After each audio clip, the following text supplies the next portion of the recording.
अस्सलाम वालेकुम।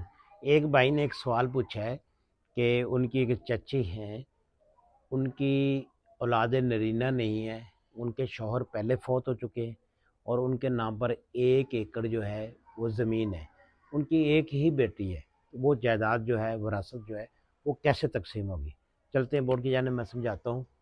देखें, बाप हो या माँ हो, अगर औलाद नरीना नहीं है तो जायदाद जो है वो इस तरीके से तकसीम होती है।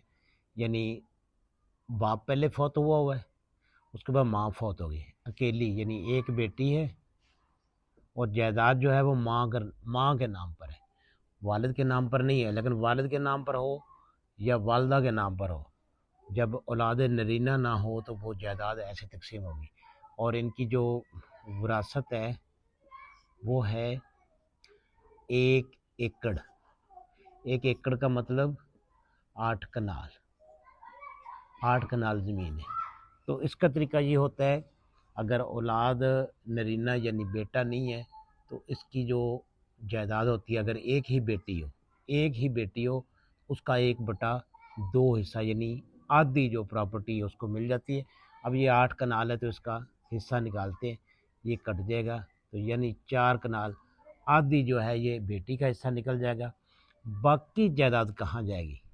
अब चूंकि ये वालदा के नाम पर ज़मीन थी, तो जो वालदा के बहन भाई हैं, उसबा, उसबा इसको बोलते हैं, बहन भाई, ठीक है। वालदा के जो बहन भाई हैं, ये जायदाद जो है 1/2 यानी 4 कनाल जो है वो उनको चली जाएगी, उसके बहन भाइयों की।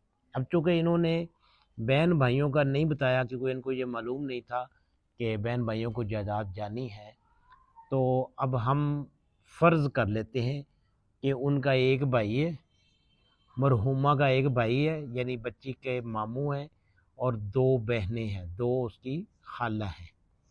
तो इसका तरीका भी वही है, भाई और बहन का वही है कि भाई के 2 हिस्से और बहन का जो है वो एक हिस्सा। अब भाई है तो इसके 2 हिस्से हो जाएंगे, और 2 बहनें हैं तो 2 हिस्से इनके हो जाएंगे, ये हो जाएंगे 4।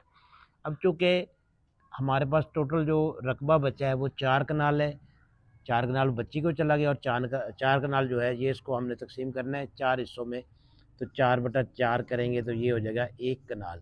अब 1 कनाल जो है एक बहन को मिलेगा और दूसरी बहन को भी 1 कनाल मिलेगा, और जो उनके भाई हैं, जो बच्ची के मामू हैं, उनको 2 कनाल जो है वो मिलेगी, मरहुमा के भाई को या बच्ची के मामू को। तो ये 4 कनाल पूरी होगी।